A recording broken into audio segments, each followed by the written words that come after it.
देखिए दोस्तों, इस वीडियो में मैं अपनी स्टोरी बताऊंगा कि कैसे मैं वीरनाश के जाल में फंसा, कैसे मैंने अपना जीवन बर्बाद किया और मैं इससे बाहर कैसे निकला। दोस्तों, आप इस कहानी को बिल्कुल लास्ट तक सुनिएगा। इससे आपको बहुत मोटिवेशन मिलेगा, बहुत हिम्मत मिलेगी। तो चलिए अपनी कहानी शुरू करते हैं। दोस्तों, बात 2011 की है, जब मैं 11 साल का था। तब मुझे इस चकाधोक वाली दुनिया का कुछ पता नहीं था। मुझे गंदी बातों का और गंदी आदतों का कुछ पता नहीं था। मैं बचपन से ही पढ़ने में बहुत तेज था। मैं अपने स्कूल के सिलेबस के साथ साथ इधर उधर की किताबें भी पढ़ा करता था। उन्हीं दिनों मुझे मेरे घर में एक पुस्तक रखी हुई मिली जिसका नाम था युवा धन सुरक्षा, जो आसाराम बापू की थी। मैंने उस पुस्तक को पढ़ा, लेकिन मुझे कुछ समझ में नहीं आया, क्योंकि इन सब चीज़ों का मुझे कुछ पता नहीं था। मैं इन सब चीज़ों के बारे में कुछ भी नहीं जानता था। मुझे बस इतना पता चला कि शरीर में से वीर्य नाम की कोई चीज़ निकलती है और ज़्यादा मात्रा में निकले तो शरीर के लिए बहुत नुकसानदायक होता है। मुझे और कुछ समझ में नहीं आया, तो मैंने वो पुस्तक रख दी और फिर उसे दोबारा नहीं पढ़ा। फिर जब मैं 12 साल का हुआ, तब एक बार पेट के बल लेटा हुआ था। लेटे लेटे ही शरीर को रगड़ा तो मुझे बहुत मज़ा आया और लास्ट में सफ़ेद रंग का एक पदार्थ निकला। तो मैंने सोचा शायद ये वही पदार्थ है जिसे वीर्य कहते हैं, जिसे मैंने किताब में पढ़ा था। मुझे पेट के बल शरीर को रगड़ने में बहुत मज़ा आने लगा, तो मैं इसे रोज रोज करता था और हर बार वीर्यनाश हो जाता था।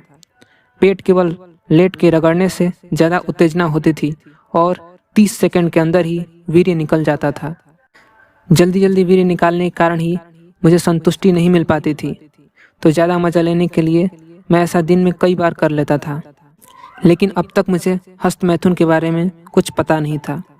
उसी समय हमारे बहुत सारे दोस्तों में से एक ने बताया कि हस्त मैथुन क्या होता है।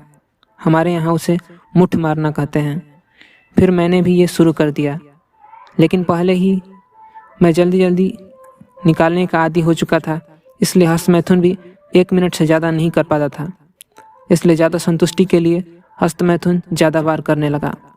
इस तरह बार बार वीर्यनाश करने के कारण मेरा शरीर कमज़ोर होता चला गया, मेरा शरीर सूखता चला गया और मेरी याददाश्त भी कमज़ोर होती जा रही थी।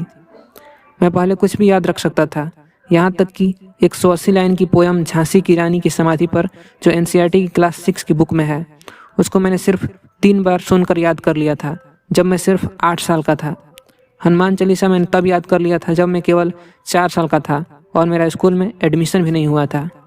लेकिन ज़्यादा वीर्यनाश के कारण अब स्थिति ऐसी हो गई थी कि दुकान पर सामान लाने जाता था तो भूल जाता था कि क्या लेके जाना है। मैं किसी काम के लिए घर से डेरा तक जाता था तो भूल जाता था कि क्या लेने के लिए हम यहाँ आए थे। शाम को क्या खाया था, सुबह में उसको भूल जाता था। मेरी मेमोरी इतनी कमज़ोर हो चुकी थी। मैंने आसाराम बापू की युवा धन सुरक्षा पुस्तक भी पढ़ी और उसे पढ़कर और भी ज़्यादा भयभीत हो गया था कि वीर्यनाश से इतनी सारी हानियाँ होती हैं। मैं उसमें बताए गए उपाय भी करने लगा, लेकिन हर रोज़ किसी न किसी तरह वीर्यनाश हो ही जाता था, कभी हाथों से तो कभी सपने में। मैं बहुत ज़्यादा परेशान हो गया था कि मैं क्या करूं, क्योंकि उपाय तो मैं करता था, डेली योगासन भी करता था, लेकिन खुद पर काबू नहीं रख पाता था और वीर्यनाश हो जाता था। और जब वीर्यनाश होता था तब और भी ज़्यादा ग्लानि और पछतावा होता था। मैं अब पूरी तरह से टूट चुका था, क्योंकि मेरी पढ़ाई भी इससे बाधित होने लगी थी और दोस्तों, परिवार वाले को भी टाइम में दे नहीं पाता था। पहले मैं दिन भर खेला करता, कबड्डी, क्रिकेट, लेकिन इस लत के कारण अब सब कुछ बंद सा हो गया था।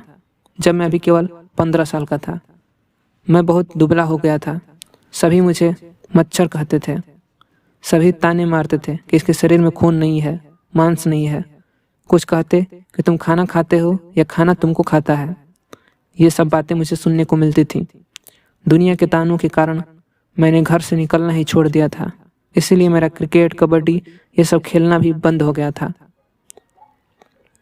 दोस्तों, इस वीडियो में बस इतना ही। अगली वीडियो में मैं आपको बताऊंगा कि मैं कैसे इस लत से बाहर निकला और इस पर जीत कैसे हासिल की। तो अगली वीडियो आपके लिए बहुत इम्पोर्टेंट होने वाली है।